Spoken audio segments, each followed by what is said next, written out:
Alright guys, welcome back. I hope you guys are following along and writing the code with me because again, the best way to learn something is to do that thing that you want to learn.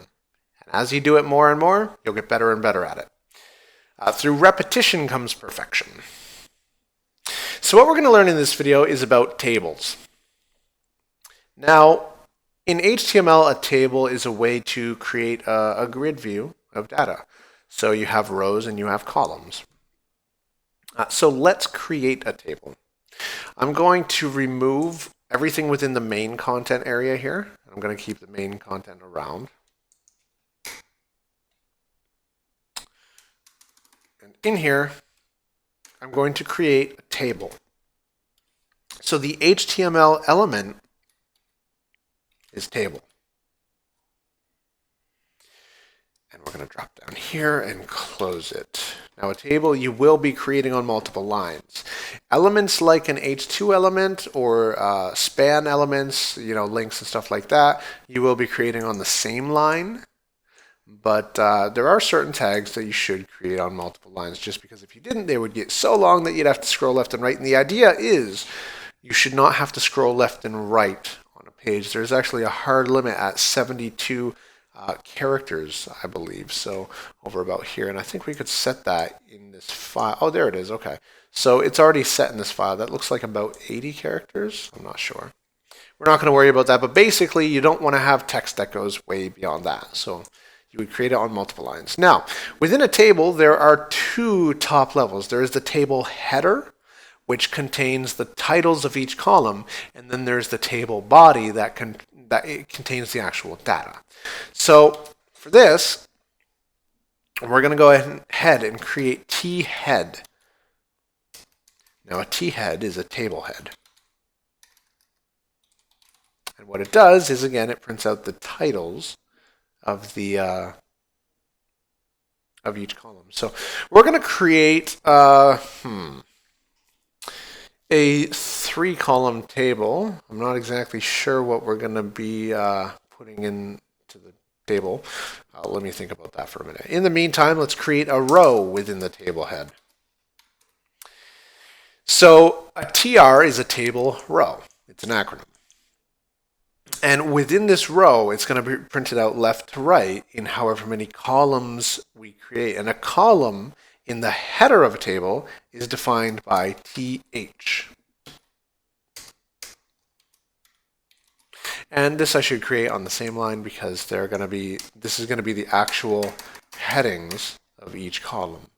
So I want to create a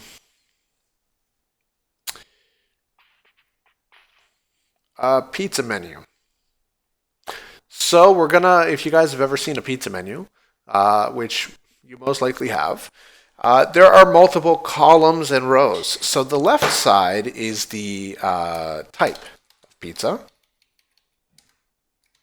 The next column over is ingredients, maybe. And the next column over is size. And let's just leave size out for now. Let's put price. Okay. Now if we save this and refresh our page, we will see this. It just looks like regular text in a line, and it's supposed to at this point. Once we start adding data, the table will grow to however it needs to. We could also specify certain size parameters within HTML through, the properties of or attributes of an element, or through CSS, and we haven't got to that yet. So the first pizza up is the classic. Let's create a row for it. Now, the TH elements are each a cell, right? So we've created a row, and in this row there are 3 cells, which are their own individual elements, and they show like that.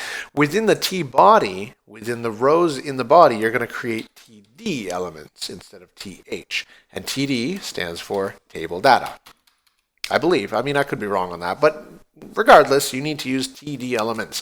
I find it's helpful when you know what each element means, and it will help you remember it. So if you need it, you can be like, well, I need a table data element. Oh, a TD. There it is. So the first one, pepperoni. Ingredients for this one is going to be pepperoni and mozza cheese. And then the cost is going to be $18.99.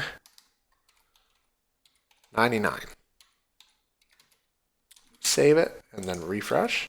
And we'll see our first pizza. Awesome. Let's go ahead and create another table row. And go up within the element here. So again, we're typing everything between the opening and closing tag. I think you guys have got this. You guys are doing great. Second one is going to be meat lovers. And this is going to have a ton of stuff on it. This is going to be a good pizza. So the ingredients is pepperoni, Italian sausage, ham, bacon, and what other kind of meat do you get on a meat lover's pizza? I think that's good for now. Oh. Nope. Yes, salami. There we go.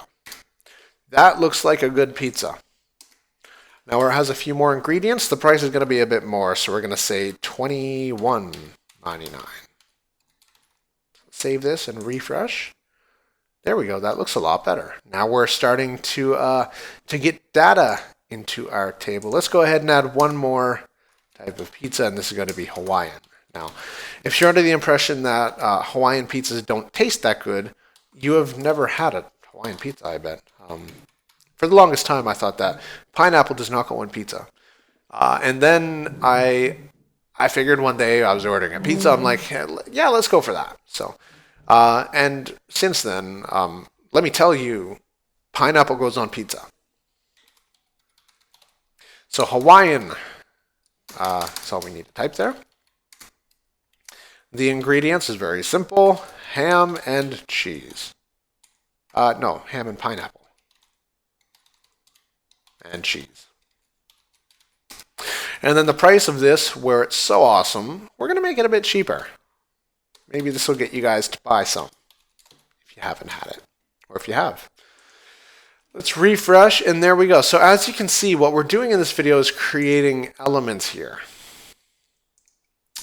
And I want there to be a table border. So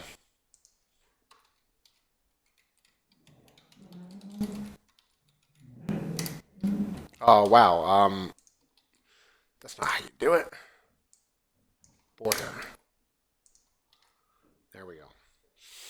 So what this is going to do is it's going to put a border around each cell and around the table itself, and it lets us visualize it better. We can also set call span or width on any of the TH or TD elements, and it will affect the entire column. So if I make type, if I set that width to 300, and I refresh, you're going to see all the cells within that column have to stretch to fit it.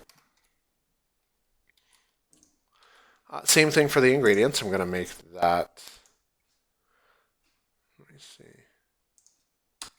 width is going to be 500. And then the price over there is fine. We don't even need to do anything. And that is how you do it. Now, without doing this, we could actually make the table width 100%. And that would make each element grow to however it needed to be to make it, fit the entire width of the page. And you do get that extra space, and it kind of averages it out, and it does it in percentages based on the left column, the right column, and then the center column, and which one's longer. So that is an introduction to tables, guys. There is a lot more things we can do, and sometimes these attributes or properties we are adding, we can also add them through CSS or a style sheet. And so you're not going to see me, or chances are anybody else, use these inline tags. These are called inline styles, and they're bad practice. So once we get into CSS, you guys will see why.